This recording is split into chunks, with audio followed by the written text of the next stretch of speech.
Welcome to Silicon Valley Successes. We interview experts and entrepreneurs to give the world access to the knowledge and experience that is here in Silicon Valley. Our mission is to create opportunities for those who seek them and help you to become the next Silicon Valley success. Welcome to Silicon Valley Successes. So over the last few weeks, we've talked with investment bankers, we've talked with marketing experts, we even talked to a founder of an amazing startup here in Silicon Valley. Now, today we have two guests, Mary and Carlos, who work with startups to help them find office space or to help them get from their garage or their living room to a physical location. But I'll let them introduce themselves a little bit more. Mary, could you first introduce yourself and then Carlos? Sure. Yes. Hi, good evening, Sean. Thank you for inviting us to your show. Oh, no, thank you. It's my honor. Yeah. Thank you. So my name's Mary Blazer, and I'm a commercial real estate agent. I work for Newmark Knight Frank, formerly Newmark Cornish & Carey. So Cornish & Carey was a boutique firm here in Northern California. We merged with Newmark Knight Frank. So we're now in about 6 continents with over 400 offices. So it's given us a bigger global platform to be able to service clients. Especially those clients that are startups coming from foreign countries that need to come here in the Bay Area and establish, working opportunities for themselves for their startup businesses.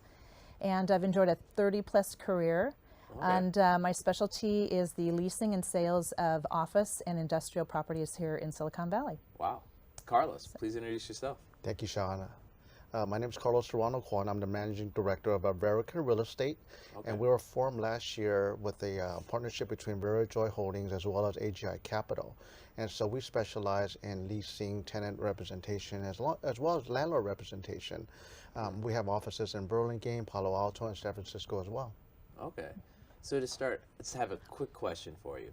Sure. So what issues do startups face when they're looking for office space? Well, some of their issues are that it's hard for them to figure out how fast they're potentially going to be growing. So finding that right size space is initially a concern for them. Okay. You could lease a space that potentially is too small, that doesn't have enough breakout rooms. You create more noise, and then it creates some inefficiencies with how you flow in that space. Okay. Or you could take a space that's potentially too large. And then you've just got all these overhead costs that you're paying for that you don't necessarily need. So I think finding that right size space for startups and assisting them in that effort is something that's pretty critical for a startup company. So with that right size space, say I had a team of 4 people or 6 people right now, and I came to you, is that too early to talk to someone, or is that the right time, or when should that first conversation be?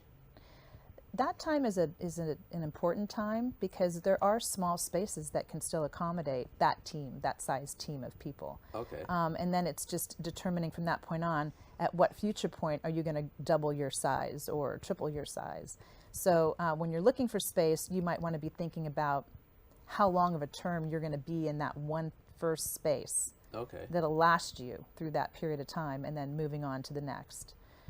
So with that, I'm just going to keep going with this one question just because there's so much to it. From one term to the next, is that a normal 6-month, 1 year? How flexible is that? So for some of the Regis centers, executive suites, places where you can rent on a month-to-month basis, you could probably do something short-term. Most landlords in typical office space, I'd say that the minimum terms are about a year. Generally, they would like a longer-term lease, but if they've got the ability to move and expand tenants within their building or their project, then some landlords are typically a little bit more flexible than others. It just depends on the size. But as far as term, it just really depends, too, on which landlord in the valley you're dealing with. So would the landlord in the valley be flexible if they know you're a startup or not? Oh, yes. They would? Sure. Oh. And Carlos, have you had this same experience with issues that startups might face when looking for an office space? Sure. In my experience, it's really about the right location to attract the right talent, as well as be in the vicinity where their investors may be as well.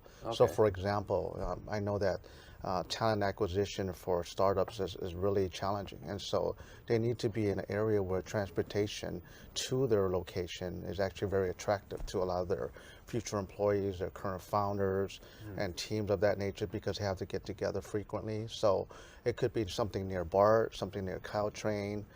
It could be anywhere from San Francisco to Palo Alto, but it has to be somewhere where it's easily accessible or something like that. But also to be in an area where their investors can easily go to, so where they do pitch events, etc., and that sort of thing is a really big consideration as well. So when you're showing potential locations to startups, do you actually tell them that? Do you say, this office is available, and nearby are frequent pitch events, nearby are these VCs or these angel groups, that's why this office space might be a good fit for you? Yeah, I think that's where we can be helpful as brokers to the businesses, as well as the type of business that they may have. It could be a blockchain, it could be a real estate tech startup, it could be anything other startups that we are familiar with the community, and we know our own group of investors might be interested as well, and they get excited when they hear that we know what their needs are. Yes, and one of the things our firm can do is we can tour them in the markets, but we can also show them aerial maps of what companies are located in the areas of where they are potentially looking to go. So, if they're trying to interview or recruit people potentially from other competitive companies, they'll know where they'd like to potentially be located. Yeah. So if I was a startup and I knew I wanted engineers from maybe Google or Facebook, I would come to you and you go, oh, well, if you want to recruit from these companies, a good office building potential might be in this area, because they're already used to making that commute every day, and going to your office wouldn't be. Yeah. Right. That's fascinating. I've never heard that before. And also, they're looking at the demographics too of where their employees technically live, and how close they're going to need to be in proximity to where they want to work. So that's another important. We can do. We can run demographic studies for them by zip code. If they give me their where each of their employees live, we can kind of map it out for them. Really? So they can also, from another perspective, try to find a location that suits everyone's needs.